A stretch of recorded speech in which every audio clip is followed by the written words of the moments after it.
So ito guys, check up namin na Samsung inverter siya. Ang nag-error siya, C4 yung error niya. Bali pinatay ko muna siya kasi error siya ng C4, nag-error siya C4, pero chinek ko yung nilagyan ko ng gauge. Ayan wala nang laman. Wala nang laman yung pressure, wala na siya. So malakas yung leak nito. Kailangan to i-pull down namin dahil may leak to. Pull down na lang siguro namin to guys. Okay, so pag kinargahan namin to ng preyon, ilang araw lang wala nang laman to.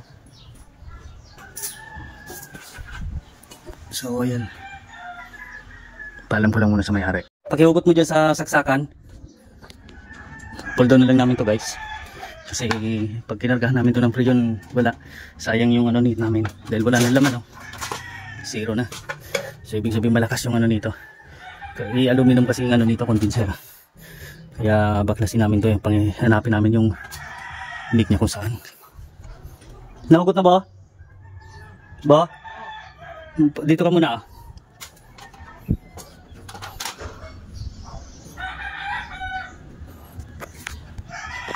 So bali yan guys, tinanggal ko na muna yung wirings niya. Tapos ko na lang to. Tanggalin ko na lang din yung fittings. So ito guys yung unit, dalhin na muna namin doon sa shop para ma-test namin to. Dito lagi ang kadalasang leak niya sa condenser niya dahil aluminum. Ayan aluminum yung kanyang condenser. So yan, dalhin na muna namin sa shop. So yan guys, kinalas na yung outdoor para matanggal tong individual to.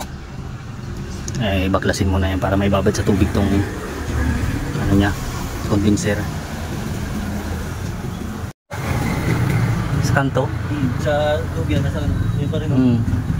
So ayun yung butas nga sa kanto, ayun pa ito pa tapos ay galing dalawa. So yun yung butas ng condenser niya guys.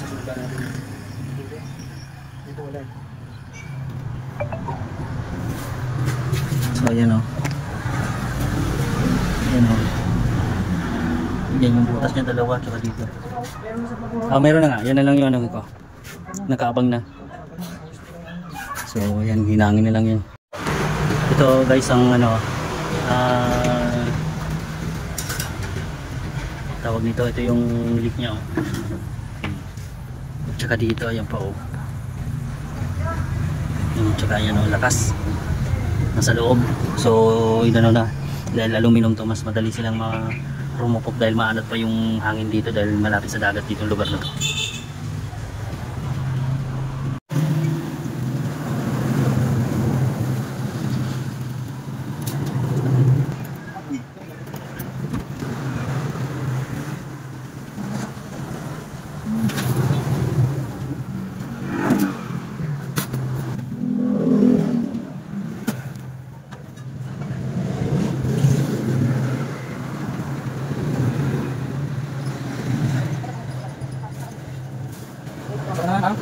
Ayan guys yung pinaginangan okay na, pinuno na lang yung niyan.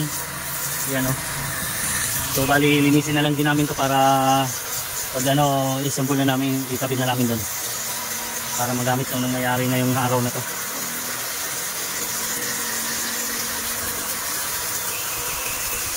So bali yung dalawa yung pinaginangan marupok na.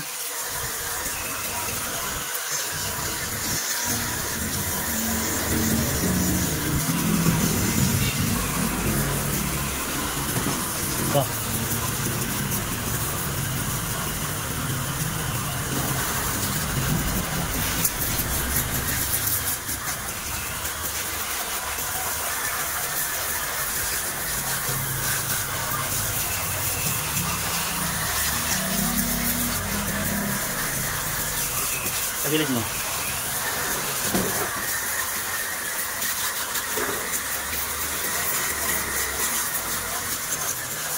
Tagilid mo.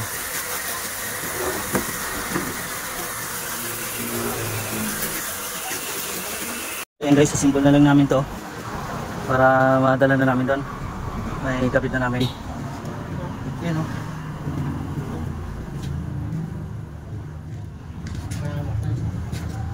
Ito yung mga mahaba. Ito.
Bali ito guys, nakasalpak na yung outdoor namin.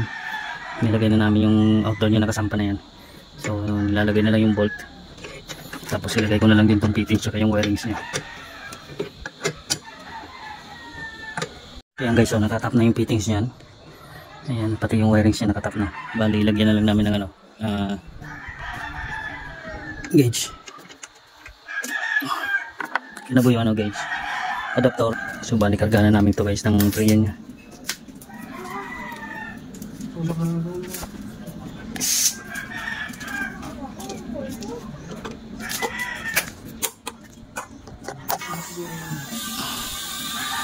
So ayan, samahan natin ng liquid para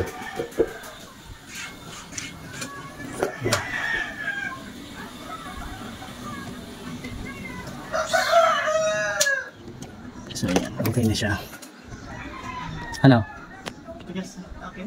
Bali pati yung ano niyan guys, yung sa drain niya nahugot, yung hose, kaya inano namin. Bali kabit kasi tumutulo dyan yung drain niya. Kaya yun yung sahod ng tubig, ang dami. Dahil na umadjust yung kanyang tubo. So ayan, ano ko lang to.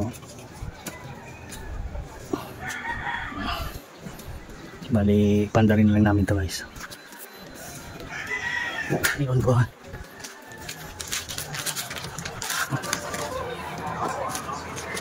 So yan, iyon ko lang guys. Iyon.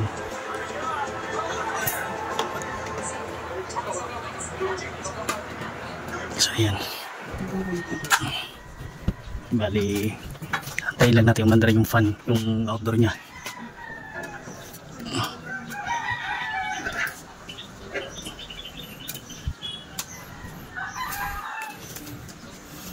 So yan guys, umandar na siya. So ayan o. So kumpletuhin ko lang yung ano nya, trayan nito. Bali 50.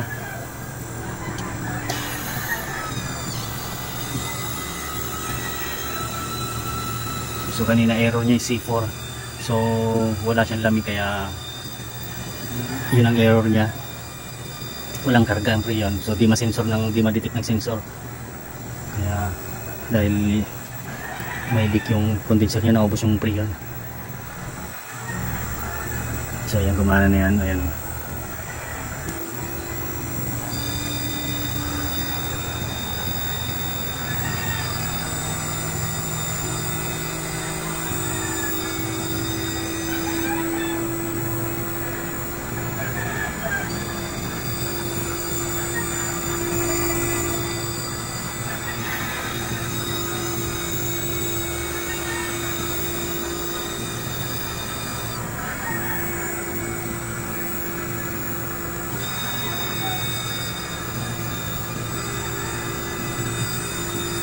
Akin na po yung takip.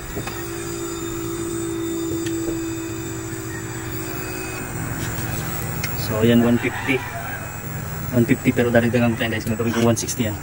Kasi 32 to. Yung ano niya 32. Freon. Takpan ko lang muna to.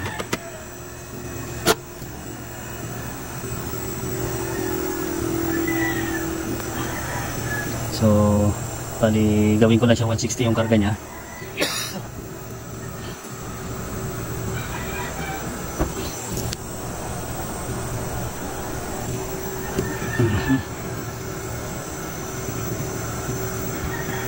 So ayan, wala na yung yellow nung high side oh.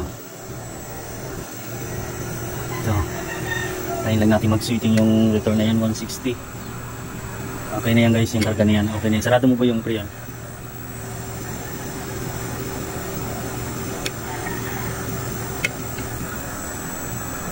So ayan, okay na muna yan dyan. So obserbahan lang muna namin to. Bali, testing pa muna namin yan. Kami uwi alis kasi baka mamaya mag-error pa rin siya. So, obserbahan natin namin.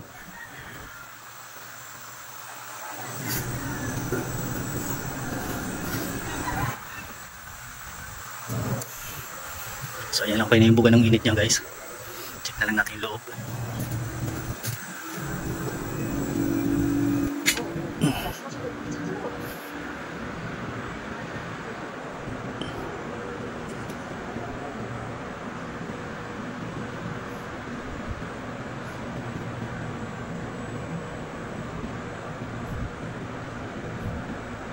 So okay, okay na yan, isarado lang muna. At ito okay na rin yan, wala nang tatakas yan.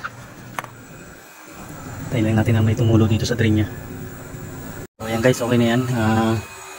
Bali tanggalin ko na lang itong ano, gauge nya. Ganda na ng buga nya no. Yan o, ganda na ng ano nya, return ng ano nya, lamig ng moisture ng ano niya, low side.